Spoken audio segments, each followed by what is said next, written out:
From Hollywood, it's Out of My Mind. I'm Jay Douglas, and in episode 4, we're going from big, scary audiences to little pint-sized audiences, to Wuthering Heights.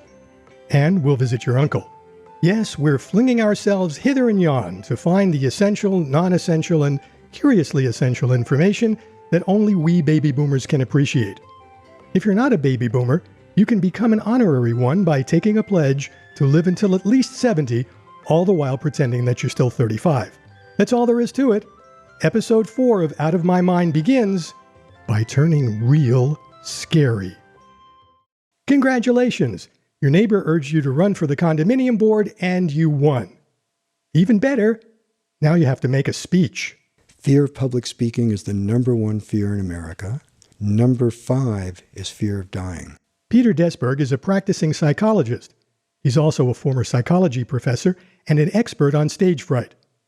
You probably don't need to be reminded, but because you can talk to a stranger in a checkout line or work the room at a party, that doesn't mean you can speak in front of an audience. And the reason is the expectations that are set.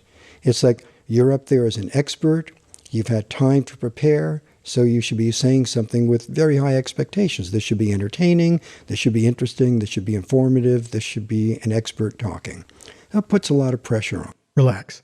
Peter's going to get you through this. Public speaking takes a little practice. Okay, it takes a lot of practice. And you can't weasel your way out of it. People sometimes say, if I practice something too much, won't it become stale? And the absolute opposite happens. When you're there under pressure trying to remember what happens next and where you go next, it's going to put a lot of pressure on you. If you know everything coming up, you can take advantage of anything that happens in the room. A door slams, a baby cries, it doesn't matter. You're there, you're set. I find it really helpful to have people call you when you know you're going to be practicing, have people walking by knock on the door, set your iPhone alarm to go off at random times, just so you're used to hearing it and going on, so you don't get stopped. You want to practice as much under performance conditions as possible. So for instance, some people consider practice, I'll take my talk and I'll read it over. That's not practice. You have to say it. And if you know you're going to be in a room with 20 people, and you're going to have to kind of raise your voice to reach the ones at the end, you don't sit in your bedroom and say, okay, thank you all for being here. You have to practice like this and say, hello, thank you for being here. If you know that you want your notes in front of you on a table, have practice in front of something where you can have your notes and glance down at them. What you want to do is as closely as possible approximate how you're going to be performing. All the practice in the world won't do any good if you obsess over other people's actions. You can't control whether anyone will even like your talk, let alone whether they'll vote your way in an election or do business with your new company. But I can control how I prepare. I can control how I practice. I can control how I simulate the situation. So that's all I can do. But that's a lot. Peter Desberg is a practicing psychologist, a professor emeritus of psychology at California State University, Dominguez Hills, and the author of 4 books on stage fright. I'll put links to his books, plus some additional tips from Peter, in the show notes. Just go to bit.ly/OOMM123 and click on episode 4. Then follow the link to show notes. We've been to homes of living authors, but we've also been to homes that are like Virginia Woolf, so we can go and visit and see some of the things that inspired her. But we have been able to have maybe a meal with a living author. As an English major, Mary Whitset loves to read. But the problem with reading is, well, it's reading. The only sights, sounds, and smells you enjoy are the ones you make up yourself. So Mary decided to take a literary tour and see firsthand the places where some of her favorite authors lived, wrote about, and worked. The original professor for these tours I took was a children's literature professor at the University of Hayward. So she began by taking trips over to England, and you would meet English authors there and get to actually hear them speak and meet them. So it was just right up my alley. That first tour turned Mary into a literary tour aficionado, and she's covered a lot of ground, bringing a layer of realism to her reading. I've gone on 11 trips, and I think 5 or 6 of them were to England, Scotland, or Wales, or Ireland. But I've been to Egypt, I've been to Poland, I've been to Greece, I've been to Germany. I think that's about it. I think we can agree that's a fair amount of passport stamps. One of the reasons Mary's so passionate about these tours comes from what USC professor Henry Jenkins calls collective intelligence. It's the idea that nobody knows everything, but everybody knows something. Put a group together, and you experience far more than you could on your own. What happens is we spark enthusiasm in each other. Somebody would come with a real interest in something, and you'd catch it. You'd want to experience it too because they had such a wonderful time with it. You need to do a little preparation for a literary tour. Usually you'll be provided with an itinerary and a reading list, 2 items Mary says you'll want to make good use of before you go. I would recommend that they find out what the reading list is, not read all of it, but read the ones that interest them, so that they have that background. I always made sure I read something if we were going to meet the author, because I wanted to have that when they were talking to us. And I just advise them to do that, to get a map, to plot the trip on the map so they know geographically where they're going, and then to sit back and enjoy the ride. Literary tours are usually held over the summer, when professors are free to travel. If you're looking for something different to do next summer, a literary tour might be, as Mary said, right up your alley. These days, there's sure to be one that covers your interests. Well, I would encourage people, if they've got a passion, something they're really interested in, to look for tours in that area. I know that Sierra Club has some, and different universities and community colleges have them. You pretty much can trust the things that the schools put on. So I would just encourage people, if there is something they have a longing to see, to look for a tour that will fulfill that for them. Mary says you'll enjoy yourself even more if you expect the unexpected. You never know what kind of adventure you'll have and what kind of memories you'll bring back to your reading. We went to Haworth a couple of times, which is where the Brontes are from, and I went back after one of the tour with a roommate, because we'd already been to the area, we knew it, but then I got to walk the moors. Right where they'd been, I got to see the place where Wuthering Heights was based on. And those are really simple but exciting things. Mary Whitset is a former elementary school teacher and literature fan. If you want to find out more about the tour she takes every year, I've put the organizer's email in the show notes. If you do join Mary, remember that she'll expect you to do your reading, or you'll have to sit in the naughty corner. In episode 3, Christine Cox, the house manager of the Ahmanson Theater in Los Angeles, joined us with advice for performing your role as a good theater goer. Today, Christine is back with tips on bringing young children to the theater. In my opinion, a young child should be of the age of a school age. If they've started kindergarten, they're 5 or 6, they're going to understand a shush, or it's time now to be quiet. They're going to be able to sit through an hour. I find it sad when a parent wants to bring a 2 to 3-year-old to Shakespeare and say, oh, but he loves it. He loves it. I think we're setting them up to fail. I want to start a child early in theater, but take them to children's theater that's geared towards their age so that they can be successful at watching and enjoying a show. So many young ones come, to Mary Poppins. That was a pretty dark Mary Poppins, and we allowed every age into that because it was a Disney affiliated. And then those 2-year-olds, I probably had more of them out in the lobby crying than I did having them watching it inside the seating area. So I think the parent needs to do a little research, because not every show, just because it says Mary Poppins, is going to look like the movie. And understand that your child is still of the video age, in my opinion. They can sit through a half hour at home, let's say, but it's very difficult to sit next to strangers for over an hour and be respectful of the people next to you while still trying to pay attention to the show. And if the show is based on a book, Christine thinks reading the book together will help your child or grandchild pay attention. I do think that's helpful. Requirement, probably not. But I think to help the child be successful in understanding the show, why not? But your child or grandchild isn't the only one who needs a little preparation. You do too. Please make sure they have a ticket. So even if you say, oh, but she's just going to sit on my lap, still needs to have the ticket next to you. And if you choose to pick them up and put them on your lap, that's fine. So there's a part of me that's like, would I really want to pay over $100 for my 2-year-old? And I say no. I say try to be respectful of the age of the child. Christine Cox has been the house manager at the Ahmanson Theater in Los Angeles for 16 years. If you missed her advice on theater going in episode 3, I've put a link to it in the show notes.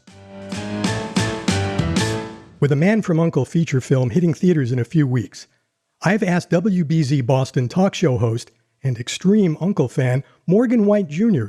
to remind us about some of the qualities that made the real Man from U.N.C.L.E. stand out in a field of 1960s spy shows. Qualities I suspect Hollywood will miss in its updated version. However, I need to tell you, Morgan is more than an extreme Uncle fan. I have a very, very good memory. He's being humble. Morgan's memory is beyond very good, and has been since 3rd grade, when he found he could remember television shows. No, really remember television shows. He could recite lines, passages, even whole scenes from shows 6 months after he first saw them. And that's when I realized, quote unquote, I was a little different than the other kids. Morgan has turned that difference into a nightclub act, where he entertains audiences with his ability to pull up details on almost any topic. Not that he needed to prove it to me on my own show, but he asked for my favorite TV program. I decided to throw him a long ball and picked Howdy Doody. You want to go Howdy Doody? I'll go Howdy Doody. Name his 2 siblings. He had siblings? Heidi Doody, his sister, and Double Doody, his brother. Morgan's right. I looked it up. But he didn't have to. But see, that's what I do. When I do trivia, I do it on all subjects so that people pick whatever subject they feel comfortable, and I just fly through it. I decided I'd be more comfortable talking about the Man from U.N.C.L.E. Typical Friday night in America, you went out, you went to the bowling alley or did whatever activity held the attention of you and your family, but you made sure you were home by 10, because that's when the Man from U.N.C.L.E. was on. And very few TV programs gripped the viewing public the way the Man from U.N.C.L.E. did. I don't have Morgan's memory, but that's the way I remembered the Man from U.N.C.L.E. too. What I was curious about was why it had that hold on us, and still does today. It captured the American psyche for spies and espionage, and these people who almost single-handedly, or in their case, the 2 of them, stood up against the world of the bad guys. You know, whether you talk Spectre with Bond, or you talk Thrush with U.N.C.L.E., or you talk Chaos with Get Smart, everybody in those days was into that. Not only were viewers into spy shows, the networks were too. Spy shows were the dominant form of drama in the 60s. Yet despite all the competition, U.N.C.L.E. stood out. They knew right where their niche was. The phrase tongue-in-cheek explains U.N.C.L.E. perfectly. They didn't go hard drama until the 4th season. 4th season, they did turn towards seriousness, left the campy aspect alone. But season 2 and 3, they were swimming in the murky waters of campiness, tongue-in-cheek, not too serious. The Man from U.N.C.L.E. was the show that bridged the gap between a Mission Impossible on one side and a Get Smart on the other. But what producer Norman Felton and writer-creator Sam Rolfe did better than anyone else at the time was make us believe it was all real. You believed that there was a Napoleon solo and an Illya Kuryakin going out there and saving the world from Thrush every Friday. You believed that. But the little explanation at the end that was written, at the end of the credits, we wish to thank the United Network Command for Law and Enforcement for their cooperation in helping us put this TV show together. Without them, it would not have happened. I paraphrased it at the end. You know, when you watch the end of The FBI with Efrem Zimbalist Jr., we wish to thank the FBI for their help in putting this show together. You saw that same sort of standard statement for the end of The Man from U.N.C.L.E.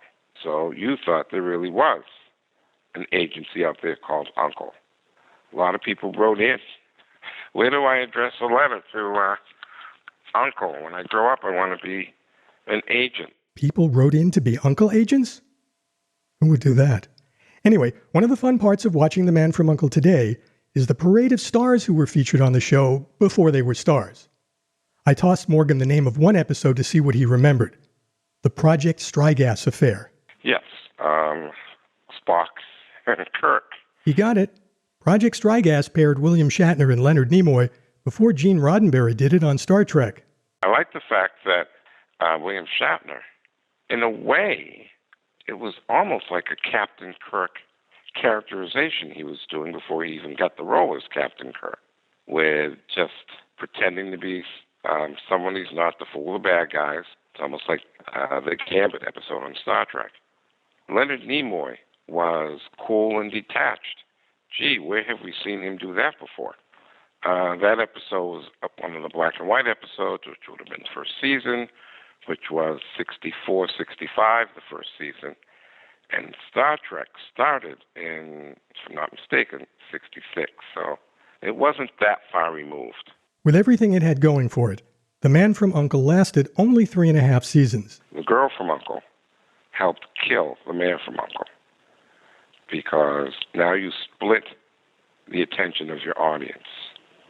And had there been no Girl from U.N.C.L.E., I think The Man from U.N.C.L.E. would have hit season 4 all the way through and to season 5. I couldn't let Morgan go without asking him the question that's haunted me for decades. The technological hierarchy, TH, for the removal of undesirables and the subjugation of humanity. It was mentioned once, and it's just one of those things. You could wake me up out of a sound sleep and say, Morgan, what does thrush stand for? And I could tell you. Morgan White Jr. is a trivia master extraordinaire, a talk show host, and perhaps an even bigger fan of The Man from U.N.C.L.E. than I am. If you'd like more information on his personal appearances, or if you'd like to book Morgan to entertain your group or organization, you'll find a link to his website in the show notes. There's also a story about David McCallum and how Illya Kuryakin haunted him on NCIS. You can listen to Morgan Saturday nights on WBZ.